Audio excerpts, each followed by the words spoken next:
And I'm Joey Baird. And this is First Garden, New Gardener. And today we're going to show you a good idea of how to transplant seedlings from something like this where you have a lot of seedlings into individual cells.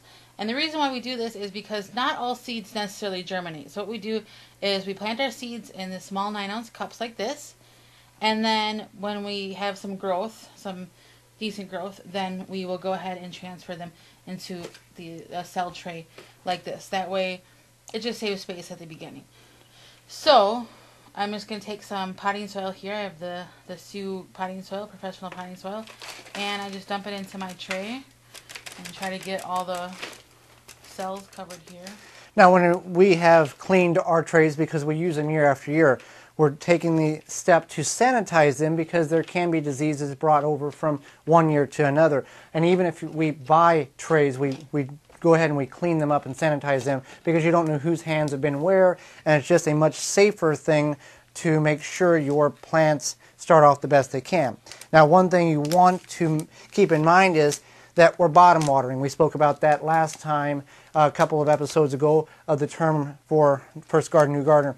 Bottom watering. So what you want to do is you want to make sure you press down your cells of soil because there's a lot of air, and air doesn't absorb water through it. So you want to not compact them so tight that the roots won't grow, but you want to get a firm base for it, and then we can just top them off a little bit more.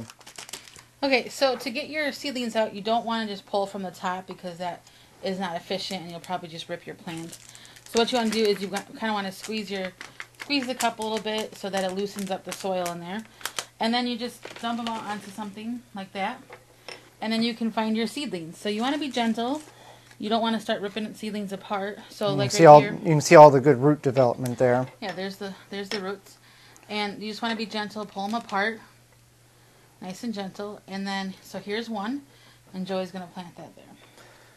All right, you just take a pencil, some kind of device, poke a hole, open it up enough so you can push so the roots can fall down in there. And you want to, this is kale, kale, so we just want to plant it as deep as it was in the cups that we had it in.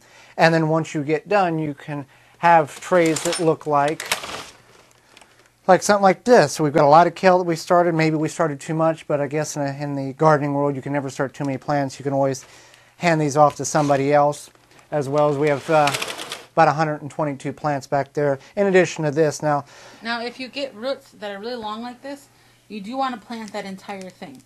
So Joey's going to make kind of a bigger hole here, and then we're just going to drop that all in there. You don't want to you don't want to like snip the roots or anything like that. Now, if you have to, you can twist the roots into a kind of a spiral to get it to go in the hole correctly. Right.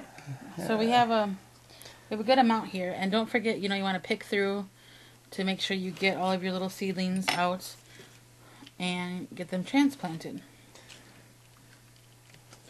So it's pretty simple, and it's a good kind of, not necessarily a time saver, but it's a good space saver. If you're limited on space and you know that you only want to plant 10 kale plants, maybe you want to plant 15 seeds and then transfer them over so that you can get a good set on your kale. And kind of know whatever. And kind of know what you are planting or how many seeds approximately you're planting in a cup. Yes, it's saver, but we replanted some of these the other day, and we had 55 kale plants in one of these 9-ounce cups because I think we overseeded a little bit too. But that's fine. We're okay with that because in a growing condition, you much rather have too many plants than have to find somebody or buy some because you didn't plan ahead properly, because there will be damage. There will be certain plants that will die off. So we're going to get these planted, and we'll be right back with you.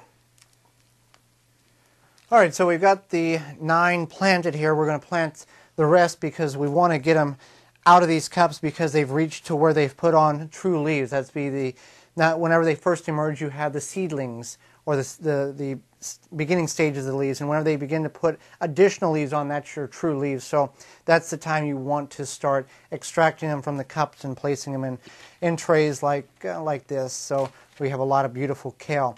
Now, each week on the program, we discuss a term that gardeners should understand what the term means because we'll use it a lot, and other gardeners will too. This week's term is compost. Now, compost means two things. It's a noun and a verb. So I'm going to define what the verb is. It's what happens in the earth or the ground or your compost bin, or even if you just have a pile of stuff in the corner of your yard, a pile of organic matter in the corner of your yard. It's the process of that stuff breaking down.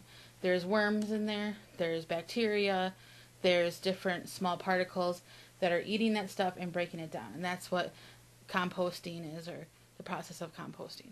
Now, if we didn't have composting in the natural occurrence, we would be under like 1,000 foot of leaves, because each year the trees drop their leaves, and in the forest they compost down.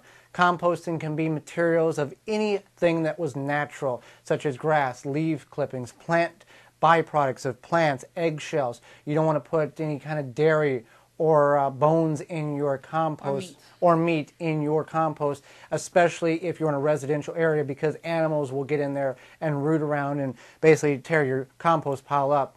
And the controversy and the debate is still out whether you should leave a compost pile alone or you should stir it every 2 weeks. So we'll let you do your research on that. But we want you to understand what the basic concept of composting, when people say compost your kitchen scraps or adding compost to your garden, what that term really identifies as being.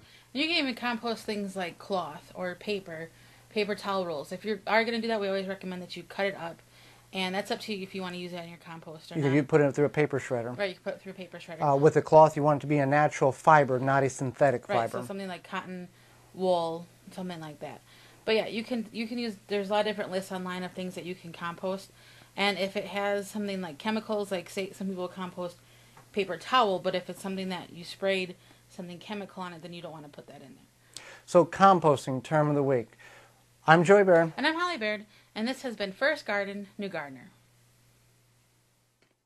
For more information, please visit thewisconsinvegetablegardener.com.